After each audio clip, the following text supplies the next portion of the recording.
रितु क्या हुआ? समझ में नहीं आ रहा अपने बच्चे के 12th के बाद कौन सा करियर चुनूं। इसमें क्या बड़ी बात है, डॉक्टर बना लो। नहीं यार, डॉक्टर नहीं, खून वून देख के वो डर जाएगा बिल्कुल भी। इंजीनियर बना लो। इंजीनियर? मेरा भाई भी इंजीनियर है, बहुत काम होता है यार। बिल्कुल भी नहीं।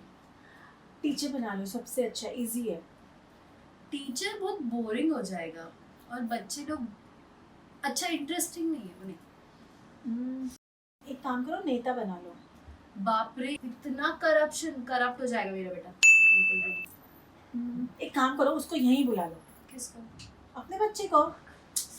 वही तो प्रॉब्लम है कि अभी तक वो हुआ नहीं है। क्या?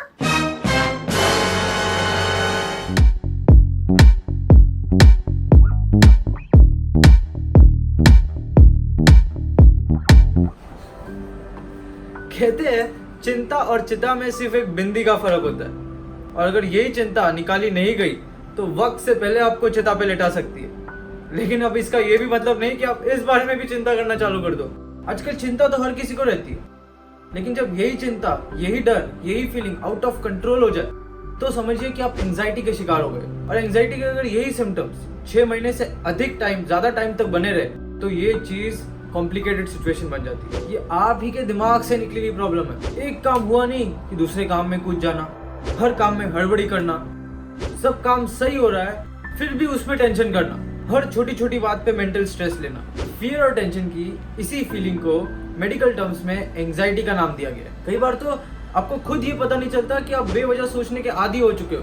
घंटों बेकार की बातों पे आपका दिमाग उलझा रहता है, और फिर यही घबराहट, यही बेचैनी आपके पर्सनल और प्रोफेशनल काम पे भी असर डालने लगती है। सबसे ज्यादा चौंकाने वाली बात तो यह है कि अवेयरनेस की कमी की वजह से लगभग 90% लोगों को तो पता भी नहीं है कि वो इस मेंटल प्रॉब्लम से गुजर रहे हैं। बेवजह की चिंता, फालतू का डर, आपको पता नहीं है कि आपको पागलपन के कगार तक पहुंचा सकता है। अब नजर डालते हैं कि एंजाइटी डिसऑर्डर का कारण क्या है। टेंशन फ्री होने के नाम पे अगर आप सिगरेट और शराब का सहारा लेते तो सावधान, नशे की आदत से एंजाइटी डिसऑर्डर के बढ़ने की संभावना और ज्यादा है। आपको शायद ये जान के ताज्जुब होगा कि ज्यादा स्ट्रेस लेने के कारण आप schizophrenia, bipolar disorder, multiple sclerosis, ऐसी बहुत सारी मेंटल डिसऑर्डर्स के आप शिकार हो सकते हो। अगर इस बीमारी के लिए आपने दवाई शुरू कर दी तो डॉक्टर का कहना रहता है कि ये दवाइयाँ आपको जिंदगी भर लेनी पड़ेगी, और कोई भी डॉक्टर गारंटी भी नहीं देता कि इन दवाइयों से आपकी ये प्रॉब्लम सॉल्व हो जाएगी। जबकि सच ये है कि मेडिकल साइंस में इस तरह की बीमारी का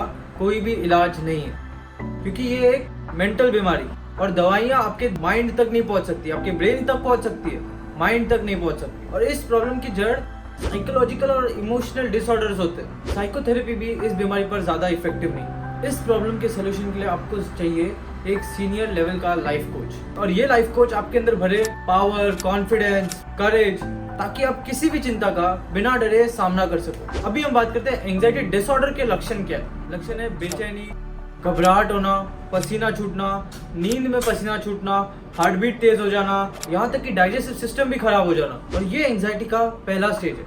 कभी कभी ये बीमारी 10 दिन में भी ठीक हो सकती है। अभी नेक्स्ट लेवल एंजाइटी 5 कैटेगरी में डिवाइड की गई है।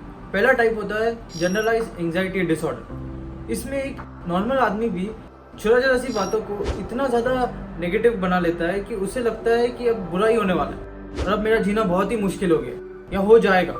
इसे जनरलाइज एंजाइटी डिसऑर्डर बोलते हैं। दूसरा लेवल होता है पैनिक अटैक। इसका मतलब अचानक से घबराहट होना। जिस चीज़ से आपको डर लगता है, अगर आपको उसका ख्याल भी आ गया तो आप एकदम घबरा जाते हो। आपकी बॉडी में आपको ऐसे लगता है जैसे हार्ट अटैक आ रहा है, आपका दम घुटने लगता है, आप पसीने पसीने हो जाते हो। इसे पैनिक अटैक कहते हैं। और तीसरा लेवल है सोशल एंजाइटी डिसऑर्डर, और ये बहुत ही ज़्यादा कॉमन है। बहुत लोग इसके शिकार हैं। लोगों के आसपास आपकी खुद की इनसिक्योरिटी आपको खाने लगती है। आपकी इनसिक्योरिटीज, मैं मोटा हूँ, पतला हूँ, लंबा हूँ, छोटा हूँ, ये सब चीज़ें आपको बांधने लग जाती है।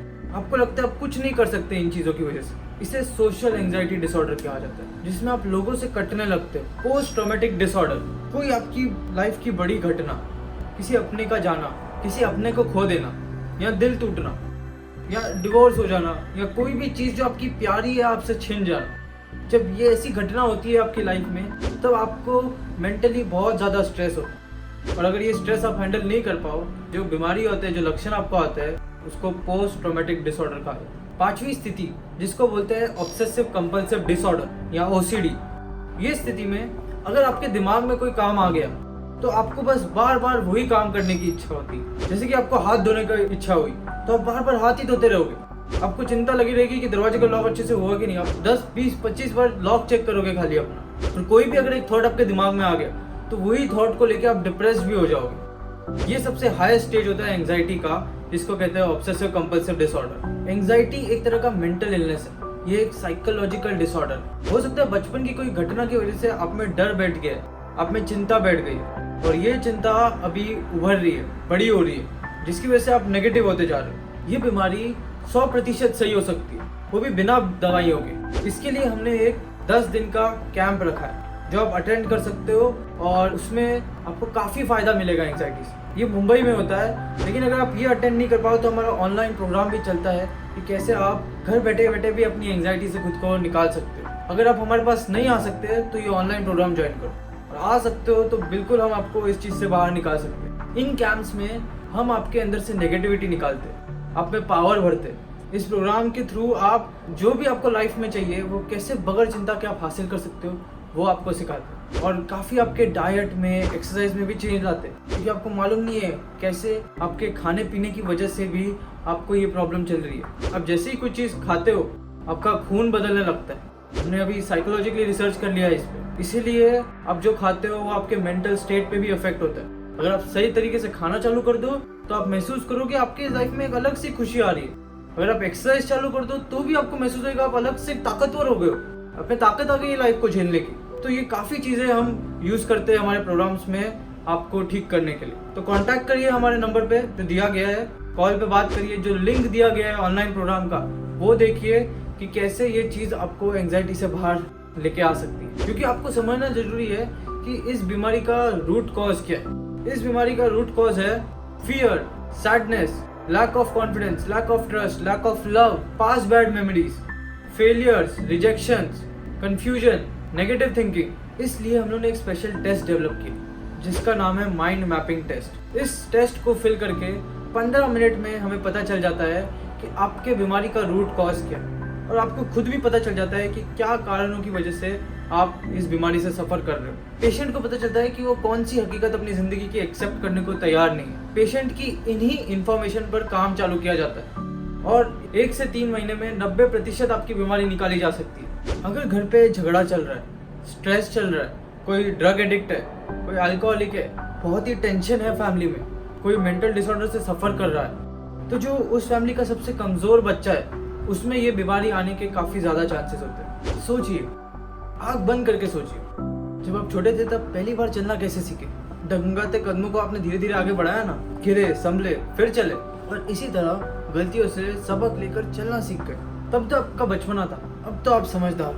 क्या फ़ायदा चिंता का?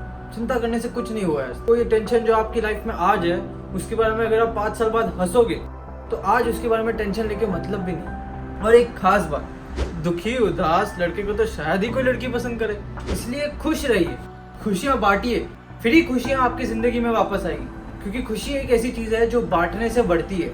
इसी के साथ मैं आज का वीडियो एंड करता हूँ। साइनिंग ऑफ, सागर मंत्री।